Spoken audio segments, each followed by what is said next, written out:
Hello, everyone, and welcome back to Drama-O-Rama Online. I'm Mrs. Combs, and I'm so excited to share this time with you today. Now, remember to have your journals ready, and let's get started.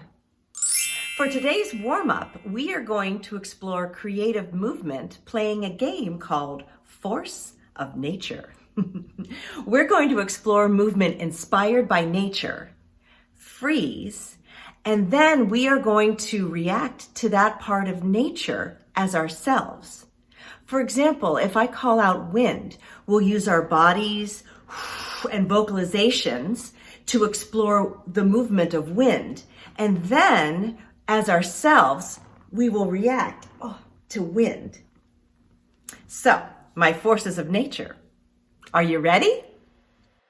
Find a safe space to move around, then stand in neutral. I want you to think about how the ocean moves.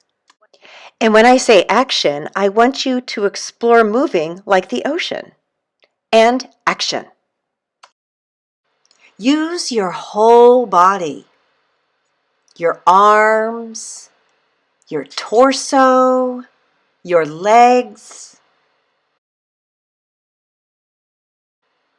Are your movements fast or slow?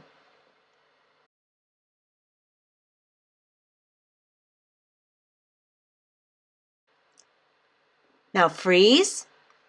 Now I want you to explore moving through the ocean as yourself. And action.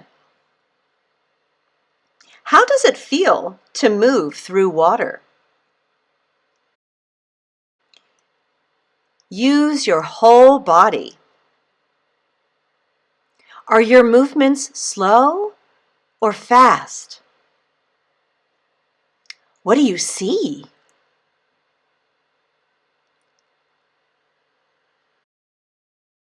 Freeze and neutral. Now I want you to explore how thick mud moves. And action. Use your whole body. Even use your face. Your arms. Your torso. Are your movements fast or slow? Freeze. Now I want you to explore moving through thick mud as yourself. And action. How does it feel to move through thick mud? Show me with your facial expressions. Is it easy to move or is it hard to move?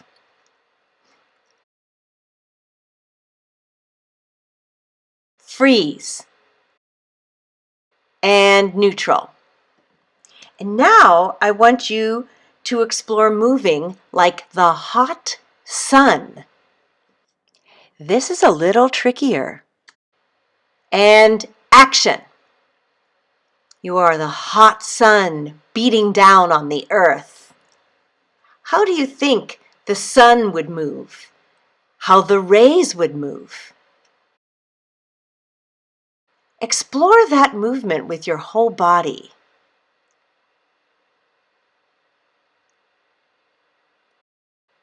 And freeze. Now I want you to explore reacting to and moving to the hot sun as yourself. And action. Oh, how does that feel on your eyes? How does that feel on your body?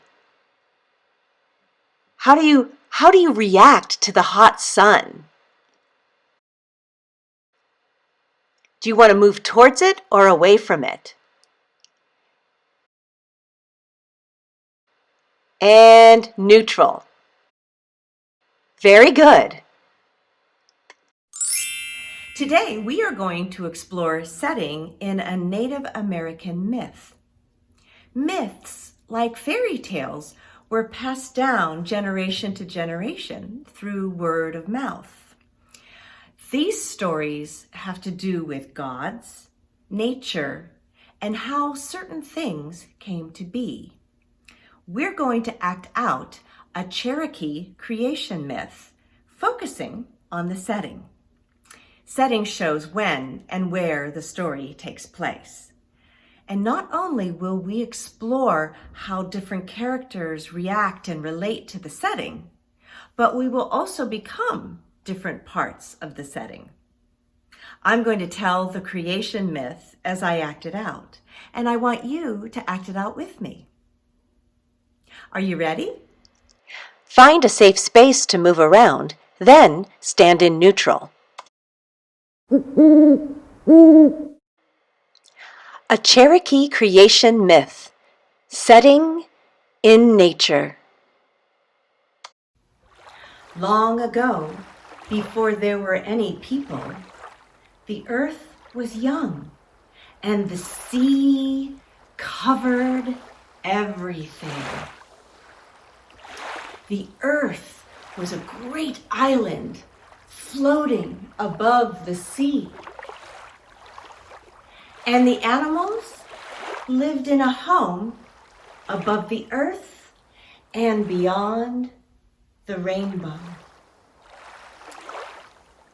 Needing more space, the animals sent water beetle to search the sea for more room to live. So water beetles scurried down the rainbow and dove into the water in search of room to live. He searched high and he searched low. And when he saw the sea floor, he got an idea. He pushed the mud from the floor of the sea slowly to the surface. And when the mud breached the surface, it quickly formed a wet and soft landmass. This was too wet and too soft for the animals to live on. So they waited. Then they sent Grandfather Buzzard to see if the land had hardened. So with his great wings, he flew over the land. And the wind from his wings were so strong that it created mountains. And the wind of his wings also created the valleys. And the wind from his wings hardened the earth. When the earth had solidified, the animals came down from the rainbow, but they couldn't see a thing. It was so dark. They needed light. Then they thought, we need to ask Great Spirit to bring the sun from behind the rainbow. Oh, please, Great Spirit, please bring the sun. So Great Spirit, being kind, answered and brought the sun quickly to them so they could see. But the sun, it was too close. It was too close, too bright, too hot. So the Great Spirit took the sun high into the sky and created a path moving east to west so that everyone could share in the light. Then plants were placed upon the earth, and the Great Spirit asked these plants and the animals to stay awake for 7 days and 7 nights. The plants that could not stay awake slept. The animals that could not stay awake slept. The plants that could stay awake were rewarded by keeping their leaves and staying green all year long, while the plants that slept lost their leaves in the winter. Then the animals, like the owl, whoo, whoo, and the mountain lion, were rewarded with the gift of seeing at night.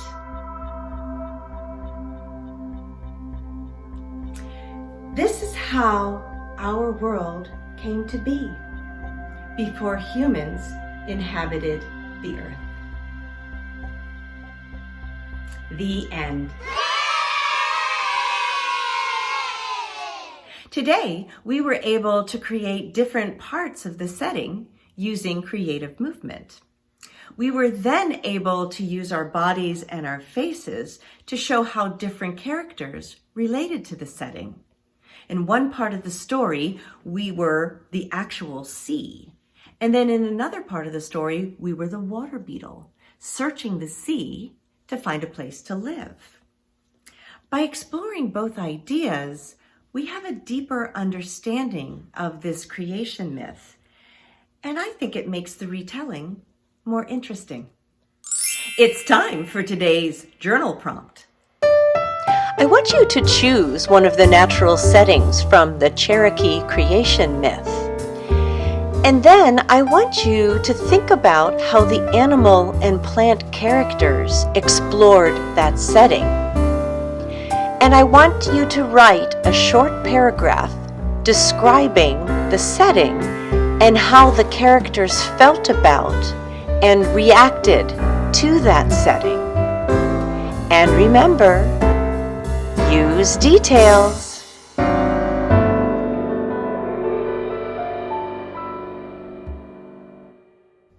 Thank you so much for exploring setting in a Cherokee creation myth with me today. See you next time.